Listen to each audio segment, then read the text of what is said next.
Thank you, Corey. I'd like to welcome you all in the sanctuary to the Unitarian Universalist Fellowship of Clemson. We honor the Native Americans on whose land we stand, and it's good to be here with you this morning. I'm Barbara Stroop. I'm a worship associate, member of the worship associate team, and we greet you with warmth. Journey, you are welcome here. Whomever you love, wherever you were born, whatever language you speak, you are welcome here. Whatever your skin color, whatever your class, background, whatever your range of abilities, you are welcome here. We are so glad that you chose our fellowship as your place of worship this morning. And if you are joining us for the first time, we would love to have you stand if you're able and introduce yourselves. Anyone who's here for the first time? Not for the first time at all. I'm sorry. Okay. Ezra? Hold on 1 second for the mic. Yes, please wait for the mic. Hi, I'm Ezra. I'm not here for the first time, but I'm visiting from out of town. So, hello, everyone.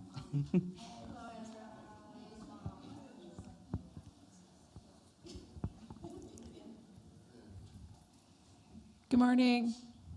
I'm Elaine and my husband Tom, and we're here visiting my stepmother Elaine. Thank you, Elaine. Welcome.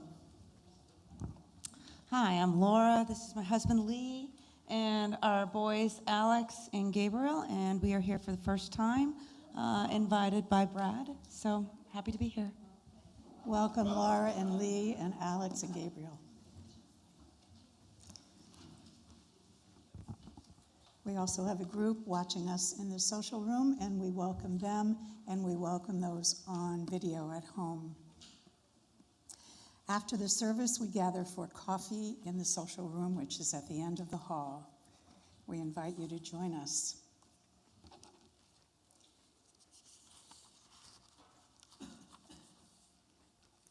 And now, I think we have our opening words, Bob.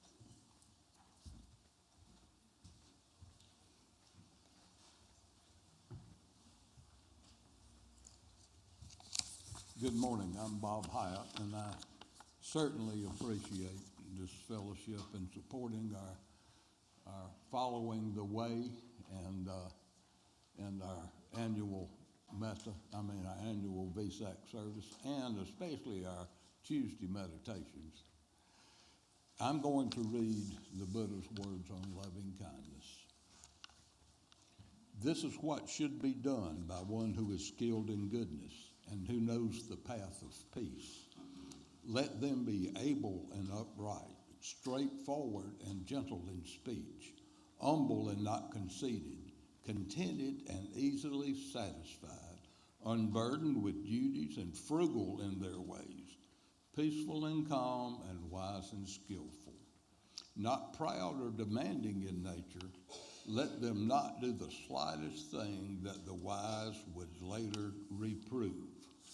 Wishing in gladness and in safety, may all beings be at ease. Whatever living beings they may be, whether they are weak or strong, omitting none, the great or the mighty, medium, short or small, the seen and the unseen, those living near and far away, those born and to be born, may all beings be at ease. Let none deceive another or despise any being in any state. Let none through anger or ill will wish harm upon another.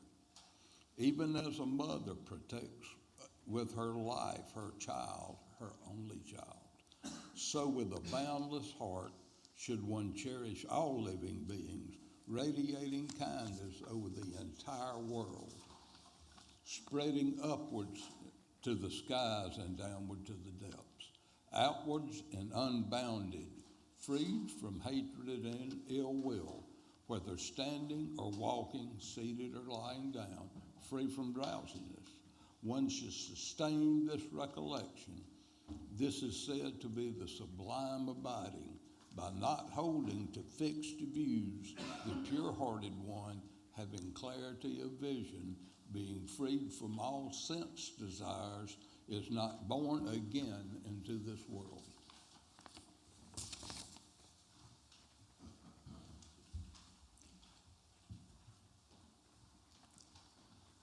Now, if you would stand as you are able and sing hymn 1031.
At this time, I'd like to ask Maya to help me by lighting the chalice. It's a time when we unite with Unitarian Universalists around the globe who are doing the same thing as we repeat our affirmation, which is found in your order of worship. Went out. Yep. There you go. Oh, there's not a big wick. We gather together in a spirit of love, with justice as our guide. This is our chosen covenant, to dwell together in peace, to seek the truth through freedom, and to help one another, and to help Maya light the candle. Yeah, the wick's not. Both of these, there's not a large enough wick. Thank you, Maya. Yay, we figured it out.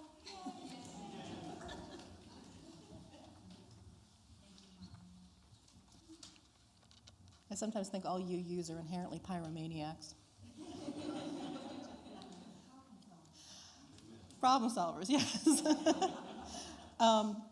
Throughout history, when we have a celebrated spiritual leader in particular, there are almost always stories about that person's birth and the significance of that birth. And for many of us in this room, the one that we're most familiar with would be the birth of Jesus, which we hear at Christmas time a lot. But this morning, we're going to hear another tale, and this is the wonder tale about the birth of Buddha. And it is an older story than the one about the birth of Jesus. So, Buddha's mother was a queen who lived in a grand palace in the faraway country of India. It was summertime. For almost a week, the king and queen and all the people of their land had been celebrating the annual summer festival. Each evening, hundreds of men and women had gathered in the king's palace gardens to dance and be happy. Daily, the king and queen, sitting on the royal chair, hoisted on the shoulders of strong men, had been carried in processions through the streets of the city. All the while, musicians with their harps and drums, and the people crowded about their rulers, throwing garlands of flowers into the royal chairs. And many were the gifts that the king and queen gave away in return. The people said, "Our Queen Maya is beautiful as a water lily," as is ours, "and as pure in her thoughts as the white lotus flower." At the end of the last day of the festival, the tired queen went to her own room and lay down on her couch to rest. Soon she was fast asleep and dreaming. She dreamed that 4 beautiful and strong angels were lifting her up from her couch and carrying her off. Higher and higher they flew with her until they were near the top of a very great mountain. The angels showed her a palace gleaming like gold. They led her up its marble steps. They showed her through one beautiful room after another until finally she came to a bedroom that seemed to have been made just for her. In her dream, the angels tell her to lie down on the couch to rest.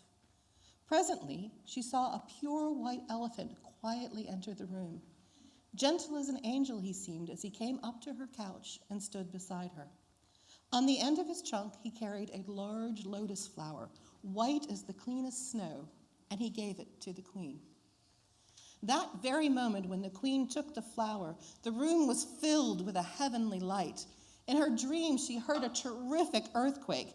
Even the deaf heard the great roar, and the blind were suddenly able to see. Men who had been mute and unable to speak began at once to talk together. Lame persons rose from their beds and walked. Beautiful music was heard everywhere. Harps played without anyone touching the strings. Trees at once began to blossom with flowers. Lotus buds of all colors burst into bloom everywhere. Even the wild animals became gentle. None roared or howled or frightened children anywhere. In the morning, when the queen awoke from her dream, she found herself in bed in her very own palace as if nothing had happened. At once, she told the king the story of her dream, and the two were filled with wondering. The king said, "I will call my 64 counselors immediately." The 64 counselors hurried at once to the palace. The king welcomed them with refreshments of rice and honey and told them his wife's dream. "What does the dream mean? What is it that is going to happen?" he asked. The chief counselor answered, "Do not be anxious, O king. The dream is a good one. Your queen is going to have a baby boy. When he is grown, this child will either be a king in your place, or he will become a great teacher who will teach the people of many countries to know what they do not now understand. He will free them from their evil ways and will lead them to live in peace." When the king heard these words from his chief counselor, he was very pleased, for the king did not yet have a boy child who could be taught to become a king. Months afterward, when the good Queen Maya realized that her baby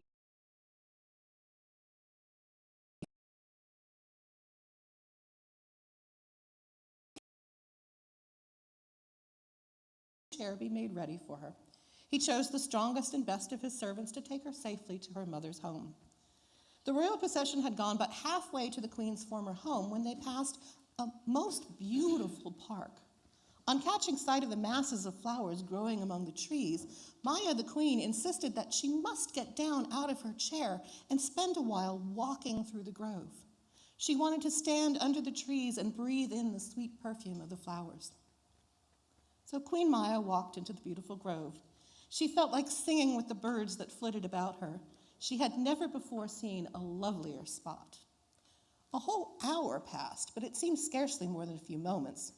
Queen Maya began to feel that her baby was soon going to be born. Quickly, a couch was prepared for her and a curtain thrown around her. When the baby was born, 4 angels appeared, holding in their hands the 4 corners of a golden net. Into this net, the baby was laid as if in a cradle. The angels spoke sweetly to the mother and said, "Be joyful, O lady, a mighty son is born to you." Presently, 4 kings stood beside the 4 angels, and the angels gave the newborn child into the hands of the 4 kings. They, in turn, laid the child down on an antelope skin that was soft to the touch. Before long, the mother thought she saw her babe lift himself up on his feet. He stood for a moment and looked around in all directions. He even took 1 step, and another, until he had walked 7 steps. All the while, one angel held a white umbrella over him, and the other angels laid garlands of flowers before him. Then the child lay down again upon his antelope blanket and soon fell asleep just like any other small baby. As servants carried the mother and babe back to the palace, angels sang above them in the sky. The king, hearing the strange music, ran to meet his queen. When he saw his newborn boy child, he danced for gladness. The king's greatest wish had come true. He had a son. A prince had been born who would someday rule the kingdom in his place. And the king called his son's name Siddhartha Gautama. But the young child never did become a king.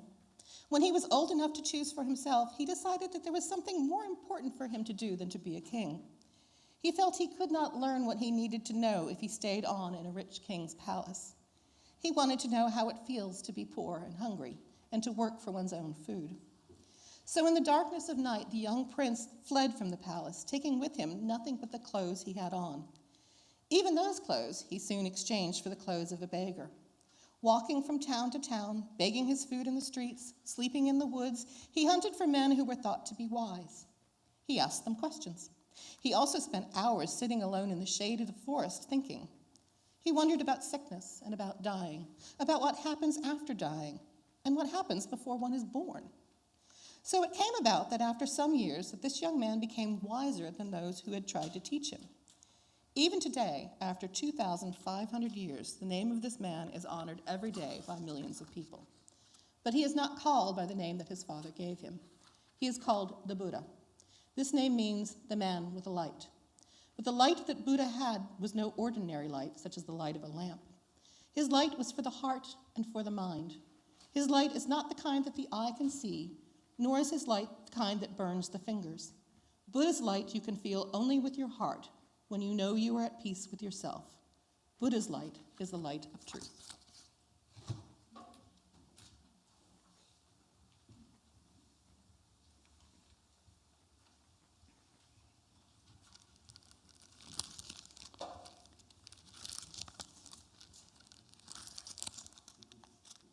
This is the time that we set aside for the offering in order to give toward the financial vitality of our community. 20%, 25% of the undesignated collection will go to Clemson Child Development Center. And each week we collect non-perishable food items. You may also give by going to the UUFC website and using the donate button. And we thank you for your generosity.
And this is the time we share our joys and our concerns. A lot have come in this morning. From Jordan Frith. His concern is his mother has been in poor health. and he had to go to Northern Virginia last week. From Stevie Edwards, a joy. I signed a contract for my 4th book.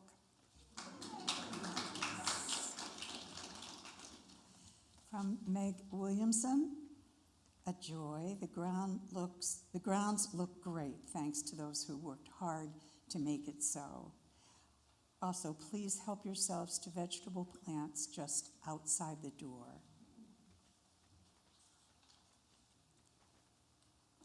And this is a joy from the Friends of Steve Efragola. It is our joy to report Steve's move on Friday to Morningside in Anderson. His 2 cats have been welcomed too. We hope to shower him with cards. Please send him a welcome.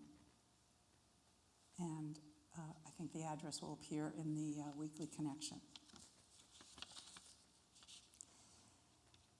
And from Karen and Tom Hiebel, our joy is that our daughter Emily has completed her public health pathway at the College of Worcester and will graduate this Saturday with a double major in biology and sociology.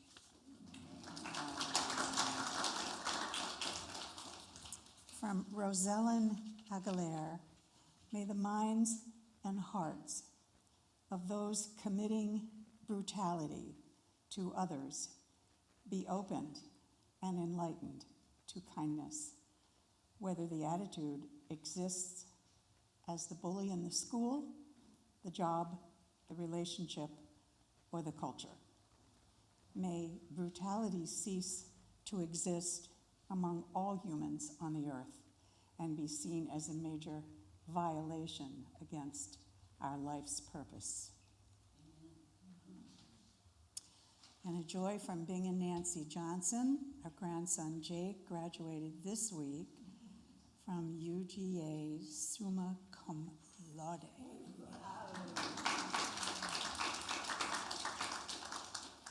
And from Elaine Faithful, a joy because Mary Ordam adopted, or should I say, her husband adopted. And he is the only man she's ever liked. A cat or a dog? A dog. That's right. And another joy from Modi, the solar project is $600 away from its goal. Please help us. Every little bit helps. And from Paula and Jorge, we are celebrating that we are getting settled in our new retirement community at Patrick Square, and I hear they're eating very well. We have new friends, new activities, and great food. And I forgot to put a stone in for each of these, but we could do that metaphorically in our heads, and one more for those joys and concerns that remain unspoken. And now we will sing the children on their way.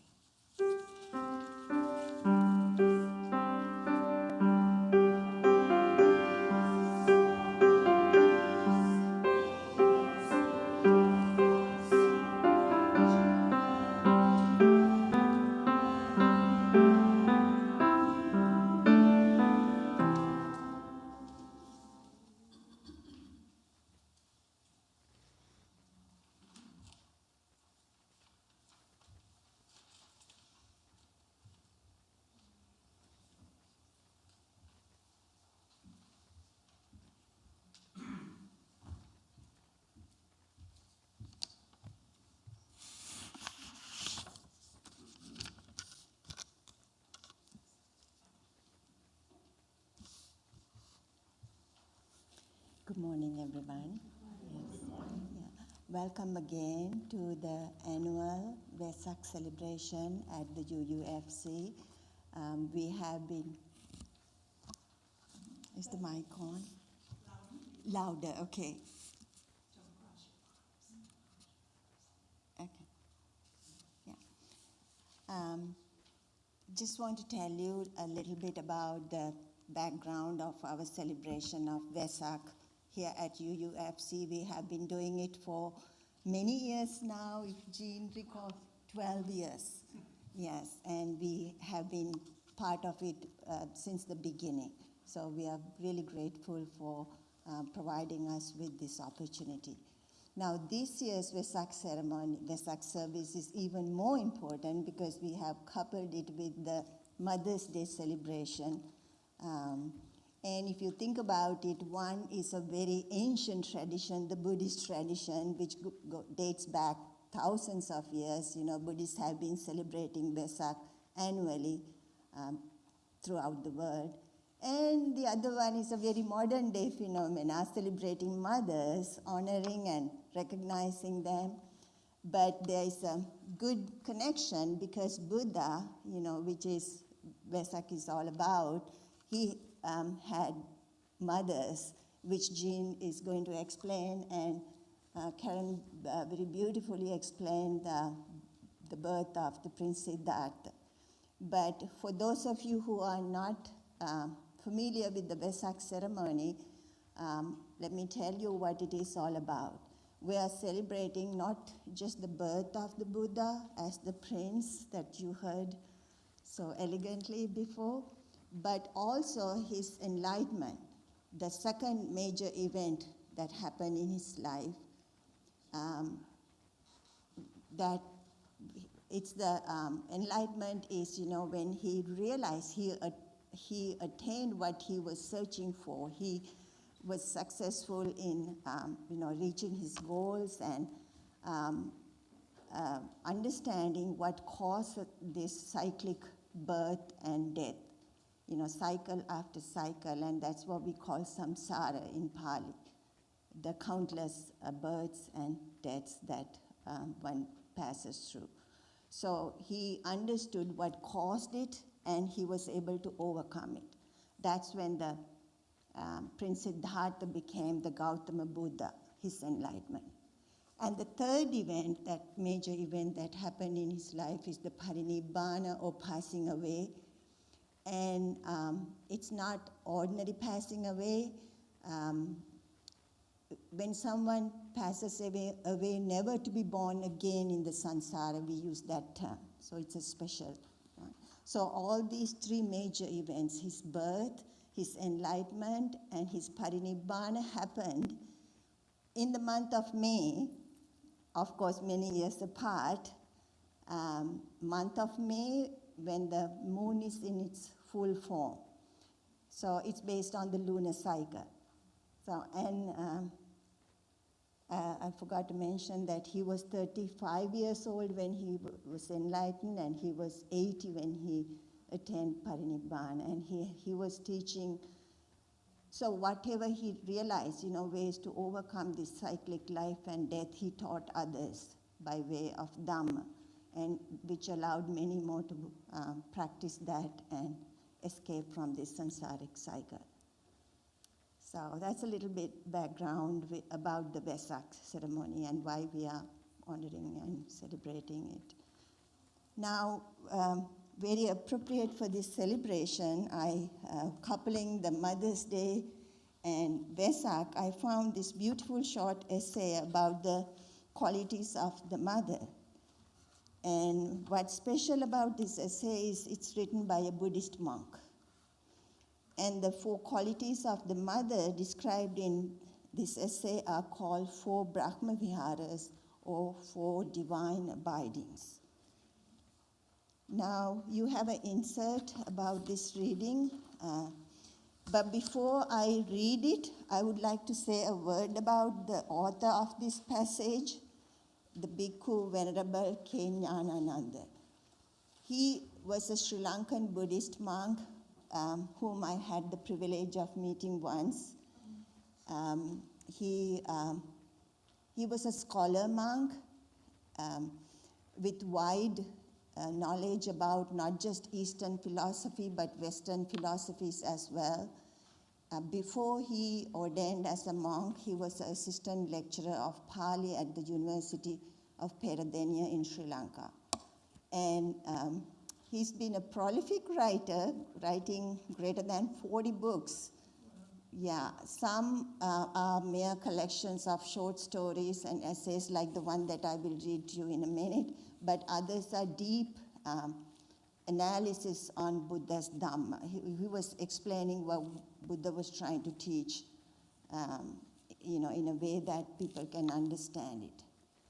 And so he's published quite many books. Two of my favorite books are, I have one here, I have another one there.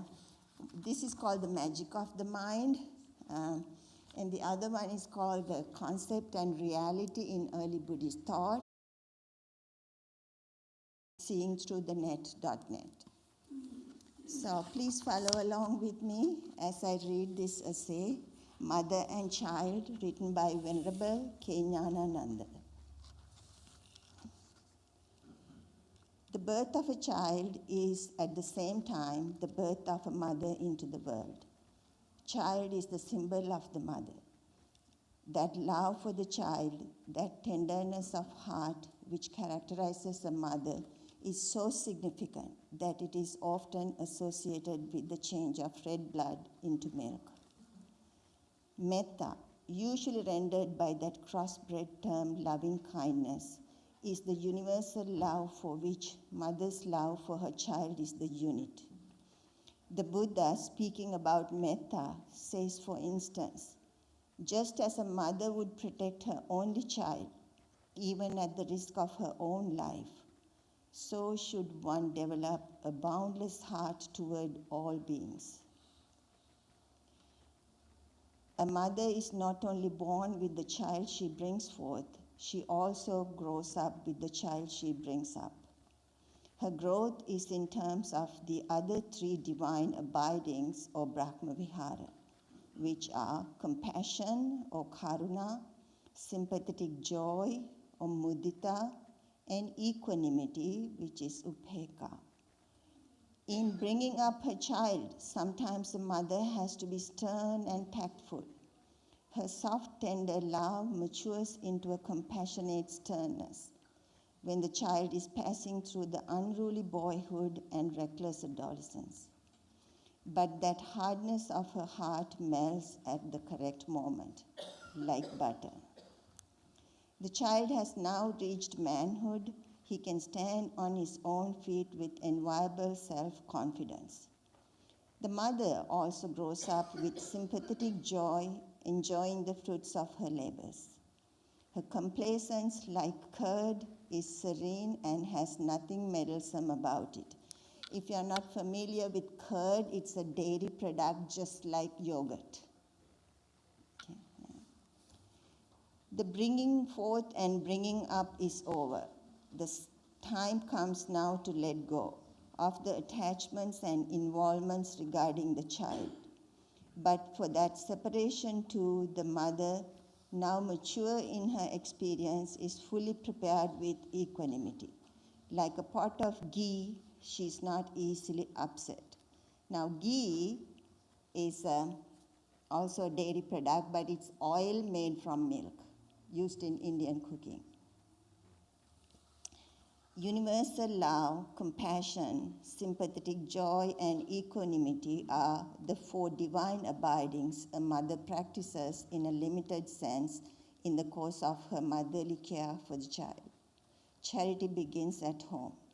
These four are homely virtues in the first instance to be remembered like milk, butter, curd, and ghee. The four divine abidings are to be developed, however, in a boundless measure until one's heart is fully released in them. A mother bears testimony to the practicability and the reciprocal value of these divine abidings, which holds the prospect of spiritual growth, peace, and harmony for the society at large. It was extracted from the book Topsy-Turvydom to Wisdom, Volume 1 by Bhikkhu Keñānānanda, from the website seeingthroughthenet.net. Thank you.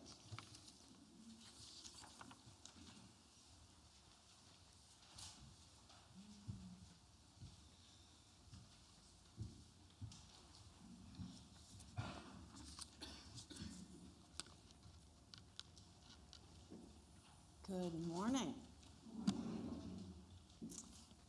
Every year on the full moon in May, I seem to find myself here with all of you wonderful people. So it's a joy to share this really happy and festive and sacred Buddhist holiday with you. And thank you, Shriyani, for explaining the background of Vissage and our history of celebrating it here for 12 years now. I think we took a couple of years during COVID. We had to do it remotely, but the other years we've been here together. So I want to start this morning with a message for you all that's actually landed in my inbox this morning. It's kind of a message for all of us. It is a Vissage greeting from the Secretary General of the United Nations. And the United Nations, I believe, has designated Vissage as a sort of internationally recognized holiday. So this is a brief, very short message from Antonio Guterres, who is the Secretary General of the UN. He says, on this day of Vissage, I extend my warmest wishes to Buddhists worldwide as they commemorate the birth, enlightenment, and passing of the Buddha.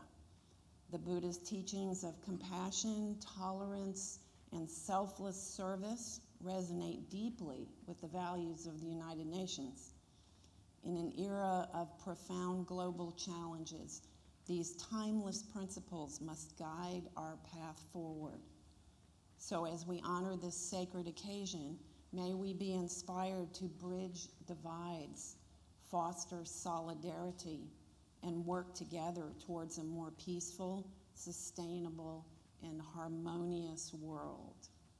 Happy Vissage Day, he says. So this morning, as you notice, instead of a sermon, we have a Dharma talk. And the Dharma talk is the Buddhist tradition of sharing thoughts and teachings that hopefully will inspire us toward ways of living that are wise and compassionate in the tradition of the Buddhist teachings.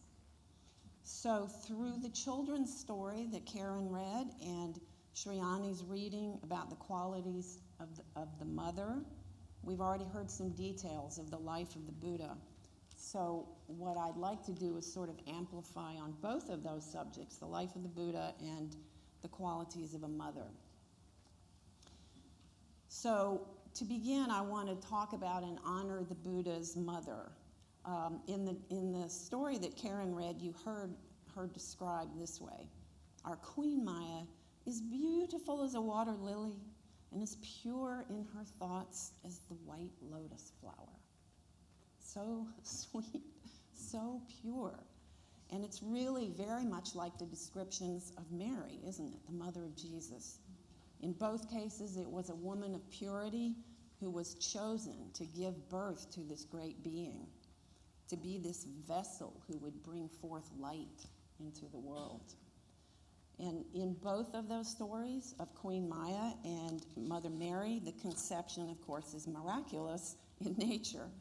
Mary was visited by an angel of the Lord who told her the Holy Spirit would be planting the seed in her womb. If I have that right, hopefully. I'm a lifelong Buddhist, so. Queen Maya, on the other hand, was visited, as we heard, by a white elephant, a magical white elephant. So this is sort of like many fables. There's a lot of different versions of that story, of the white elephant. In the story that we heard Karen read, the elephant came to Maya, Queen Maya, in a dream and just handed her the white lotus. Now there's other versions where the elephant actually touches the queen's right side with its trunk, thus planting the divine seed. Or sometimes even the elephant, in other versions, completely enters Maya's right side with its entire body. And then there's a version, a more dramatic version, where Maya, in the dream, Maya and the elephant engage in an ecstatic dance together. So I think no matter what the version is, what these stories are telling us is that anyone can become a mother. Anyone can be blessed with that gift of bringing forth life in its many different forms. And the stories maybe are telling us that there's something magical in that blessing. It's the miracle of love. So, what the children's story that we heard, Karen Reed, did not mention that story, and probably maybe good that it wasn't, was that Queen Maya never really recovered from giving birth. She was very weak after the birth, and 7 days later, Queen Maya died. So this young prince, Siddhartha, was suddenly motherless. He never had a chance to know or love or develop a relationship with his birth mother. So, luckily, Queen Maya's younger sister, whose name was Mahapajapati Gautami, she became Siddhartha's foster mother. She was his aunt, but she became his new mother. She was actually another wife of the king. Kings had many wives in those days. And sometimes he had two sisters as his wife. So it was natural that Mahapajapati would step forward and become the prince's new mother. So she took on the job of nursing him and protecting him and loving him and just teaching him about the world. And later in life, after Siddhartha became the Buddha and attained enlightenment, Mahapajapati would again play an important role in his life because she came to him and asked him to ordain her as a nun in his sangha of followers, of monastic followers. And that was the beginning of that monastic order of female followers of the Buddha. And that was something very, very revolutionary in those times. The Buddha was quite a revolutionary. So in that simple story, right, we have an incredible example of the different kinds of mothers and mothering that is possible. That newborn prince lost his mother so early in life. It was a tragedy, right? It was maybe his first taste of that noble truth of suffering that he would later come to codify as the Buddha and talk about the four noble truths. And the very first one is suffering. He learned that so early. But then, of course, he was blessed with another mother who stepped forward to become his guardian. So I would propose that we take this story of the Buddha's two mothers and we let it help us expand our definition of that word mother that is on our lips today. And we could use it either as a noun, mother, or as a verb, mothering, to mother. So in that spirit of expanding that definition of mothering, I would imagine that every single one of you sitting in the sanctuary this morning, or those listening online, or the ones in the social room listening remotely, every one of you has mothered someone or something in your time. Maybe it started early. Maybe you protected a friend on the playground from those bullies in 4th grade. Maybe you rescued a turtle who was trying to cross the road. Maybe you were just careful not to crush that little firefly that you captured in a jar. And then your young heart felt compassion and you released the firefly, more mothering. And now, as an adult, I'm pretty sure you still practice mothering in that expanded definition. And I would imagine that you're doing that even more than you know.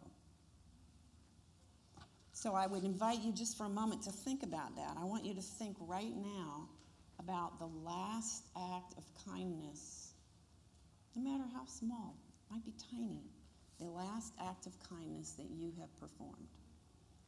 It might have been something incredibly simple. It might have even been something invisible that no one had a clue that you even performed this act of mothering. So I'm just going to pause here for a moment, and I'm going to let the memory of that act of kindness fill your heart and fill your mind.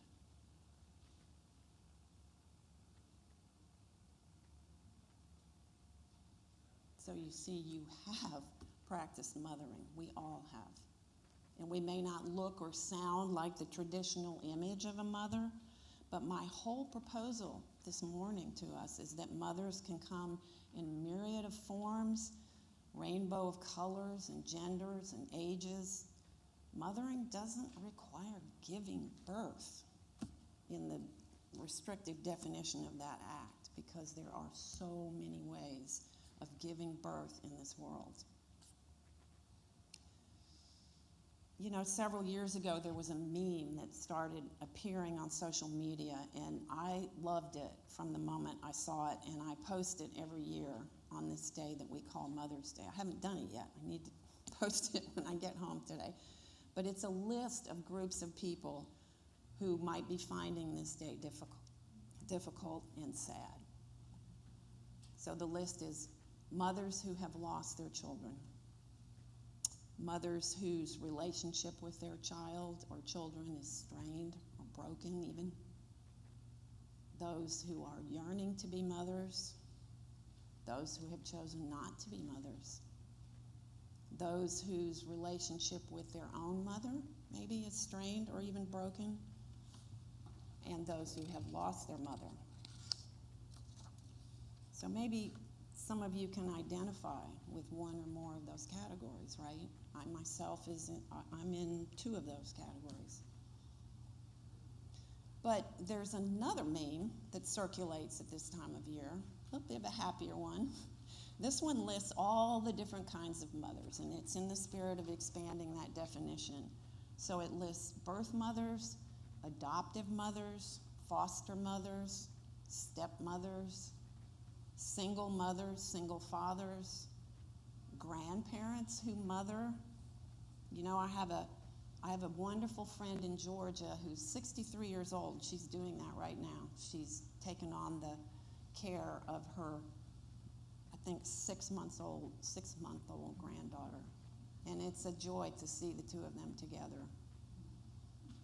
What else? What other forms of mothers? Pet parents, right? Is there anyone here, anyone at all, who has an adoring, furry, or feathered family member at home who's waiting for you? Yes, yes. You are mothers. You are parents. Livestock parents. That would be my neighbors with their pigs and their chickens, and Renee with her goats. Where's Renee? She's in the back. Renee, you're in the social room. Renee and her goats. Garden parents who nurture vegetables and flowers and beautiful landscapes. Wildlife parents. That would be my husband with his hummingbird feeders that he obsessively cleans and fills every day. And then there's those of us who care for this planet, right, in so many ways, protecting land, protecting waters, protecting wild areas, advocating for endangered species of plants and animals, putting solar panels on the roof of your sanctuary, right? We are all mothering our Mother Earth. And of course, we can't forget teachers, advisors, role models, mentors, all those people who play special roles in another person's life, helping that person, supporting, encouraging, inspiring them. I would guess that you, each one of you, have benefited from some of those in your lifetime, and that you've served in that role for someone else. All of this, all of that is mothering, because it doesn't, mothering, the verb mothering, it doesn't have specific requirements for gender or age or any other qualifier. Anyone can be a mother.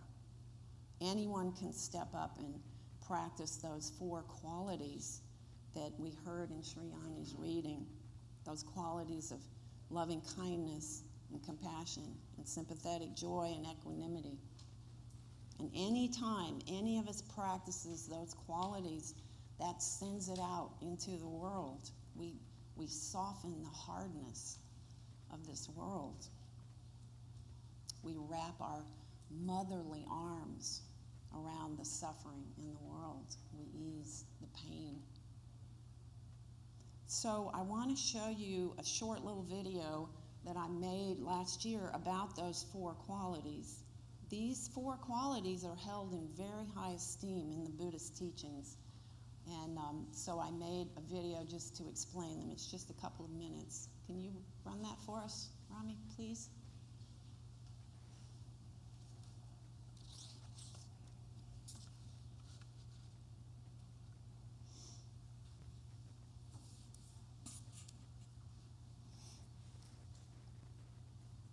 Hello, my friends. In this video, I'd like to share with you one of my favorite aspects of the Buddhist teachings. This is a lovely representation of what I find so inspiring about this path. This is the concept of the 4 Brahma Viharas. There are quite a few translations of that phrase, Brahma Vihara. Some say it means the heavenly abodes or divine abodes. Others call these the 4 immeasurables or the 4 sublime states. You could also call them qualities of heart, and maybe that's the most accessible way to understand them. Basically, they are 4 virtues that Buddhists strive to practice and embody. Metta is the quality of benevolence or goodwill toward all living beings, even the ones that we have difficulty with. There's a Buddhist chant about metta, and it includes these lines. Even as a mother would risk her own life for her only child, one should cultivate for all the world a heart of boundless loving kindness, above, below, and all around. Karuna, the second Brahma Vihara, second of the 4 immeasurables, Karuna is compassion. This quality arises when we see others suffering in any way. It carries with it the impulse to relieve the suffering of others. A beautiful quality, obviously, and one that Buddhists try to practice towards all beings. The third Brahma Vihara is mudita, which is translated in various ways, but mostly you'll hear mudita as meaning sympathetic joy, or joy in the joy of others. This is a quality of mind and heart where we take delight in another's good fortune. There's no sense of competition or envy, just pure joy that another being is feeling happy. The last immeasurable, the 4th of the 4 Brahma Viharas, is something that tends to arise naturally as a result of practicing the other 3. This 4th one is upekkha, or equanimity. Equanimity comes to us when we have developed enough insight and wisdom that we can meet our experience, whatever is happening in our lives, with open-heartedness. We're not wishing for things to be different. We're not wishing for our experience to be better or longer. We're just abiding in a state of equanimity where we can handle the ups and downs of our lived experience with grace and calm. That is equanimity. So there are the 4 Brahma Viharas: metta, or loving kindness; karuna, or compassion; mudita, or sympathetic joy; and upekkha, or equanimity. These act like the 4 foundation stones of our Buddhist practice, and they certainly have been guideposts for me in my life as a Buddhist. Thank you for joining me for this brief look at one small part of the vast wisdom contained in the Buddha's teachings. I hope this will be of benefit to you in your own life and your spiritual practice. May all beings be well, may all beings be safe, and may all beings know peace of mind and heart.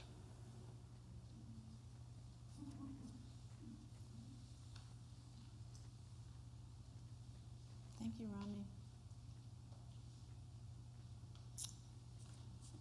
As some of you already know, I am a psychotherapist, and one of the things that comes up in therapy and working with people in therapy, at least for a fair percentage of my patients is something we call attachment wounds. And those are people who have, for a number of reasons, have been raised by biological parents or caregivers who could not nurture them in the best ways. And those people grow up with what we call a core wound. And it's a wound that stems from not having had a secure attachment to their caregiver or their parent or whoever was charged with their upbringing. And it's one of the most rewarding aspects of my work to help these people recover from that early loss and move on and learn to mother themselves. So when you think of that young Prince Siddhartha, he could have had an attachment wound, right? He never even knew his biological mother. He was 1 week old when she died. So he grew up with no memories of her. He never knew her voice. He never knew the scent of her. He never knew the feel of her arms around him. But he didn't suffer from that core wound, that lack of attachment, because someone else stepped up to accept that sacred mission of raising him and mothering him. And she must have done a beautiful job, right? Because look how Prince Siddhartha turned out. He grew into an adult who became one of history's most profound spiritual teachers, the person that we're honoring here today. The Buddha's wisdom and compassion flowered into a teaching that has echoed down across time, 2 millennia. And that teaching is still relevant and meaningful for us 2 millennia later. So in closing, I want to acknowledge what I said earlier, that Mother's Day is not always the easiest day for some of us, many of us. So I hope maybe that this broadening of the definition of what we're celebrating today is helpful. I hope maybe it inspires you to remember that we are all mothers. We're all caregivers. And our caregiving flows out there in just ever-expanding ripples. We are the givers and the receivers. We're just all mothering. So I think what mothering is all about is really, truly what we're celebrating here, because we're honoring a profoundly compassionate human being who cared so much about the suffering in the world that he dedicated his life to understanding it. He left a life of privilege and comfort and luxury to live a life of simplicity and try to help others. And that's what mothering is all about. So, my friends, now we've come to the highlight of our annual Vissage service, which is the ritual of bathing the baby Buddha. The story that we've heard about him being conscious and fully awake at birth and even walking a few steps. He also, according to the story, stood upright and raised one finger toward the heavens, inviting the devas, the celestial beings, to witness the miracle of his birth. So when you see this little baby Buddha figure, when you come forward in just a minute, you'll see him sort of calling attention to his birth. And as he did that, supposedly blessings rained down from heaven in the form of sweet, fragrant rain on his head, falling on his head. So we recreate that story on Vissage by dipping the cups that you'll find on the table in the scented water and just pouring it 3 times over the baby Buddha. 1, 2, 3. So as you do that, I would invite you to remember that act of kindness that I asked you to visualize earlier. I'd invite you to remember the purity of that action and let that purity be in the sweetness of the water that you're going to pour over the baby Buddha's head.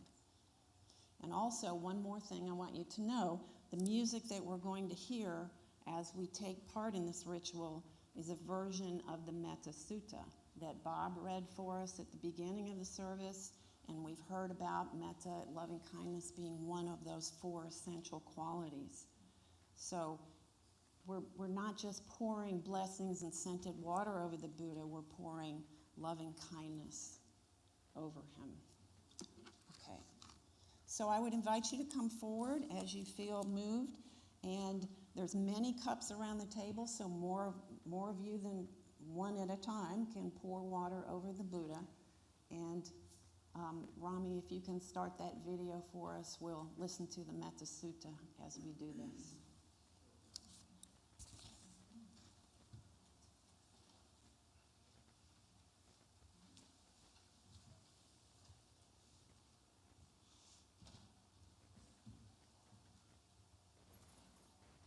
I long to hold the whole world in these arms. May all beings be happy. May all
heart be filled with mercy and compassion.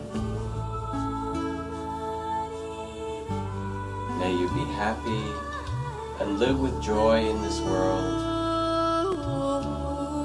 May you be filled with love.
walk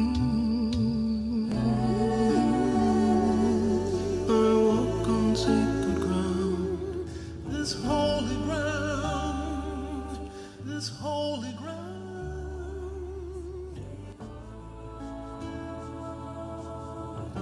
Seré feliz, yo solo quiero tener el mundo en mi regazo. Yo solo quiero tener el mundo. So I would invite you now to stand in body or spirit, and we will sing hymn number 184 in the hardback book.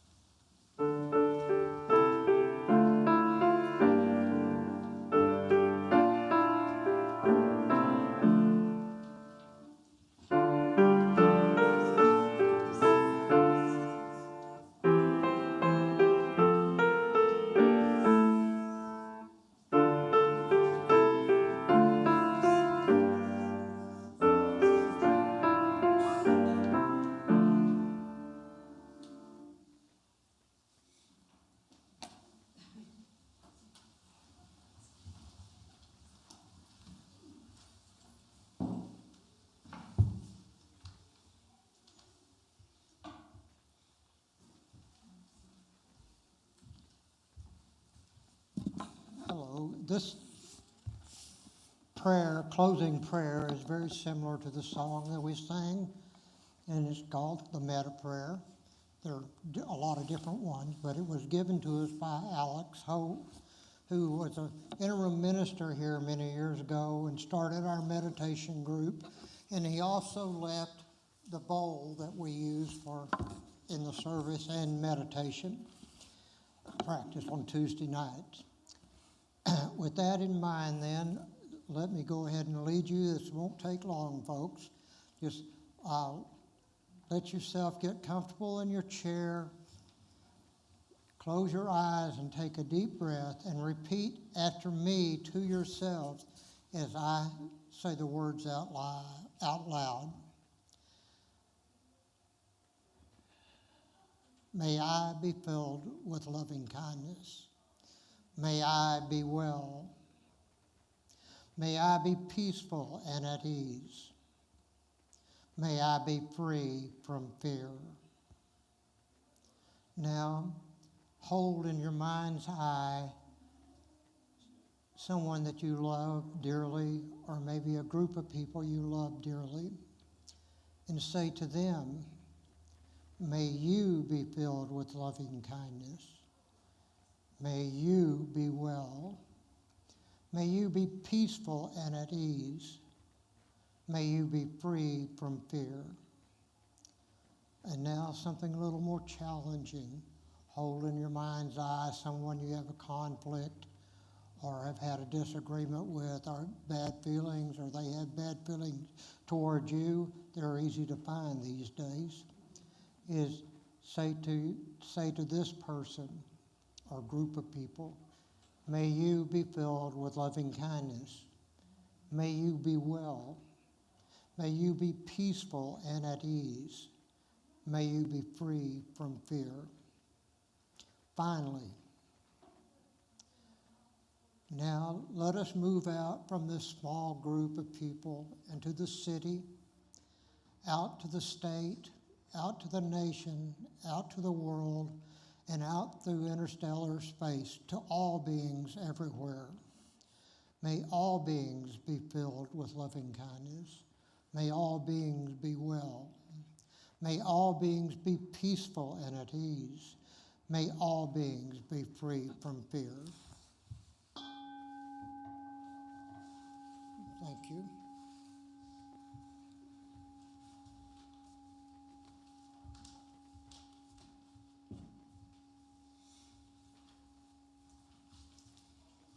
Thank you all so much. Happy Vissage.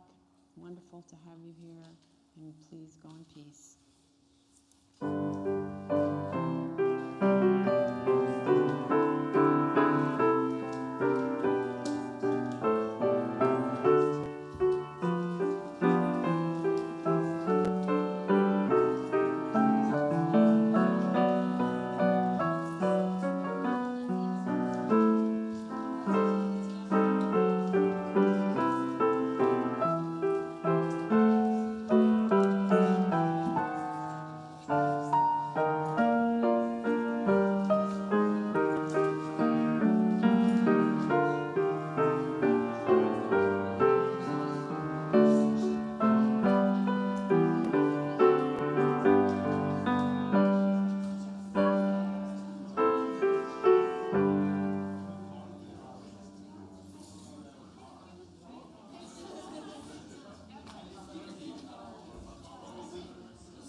you to meet the child.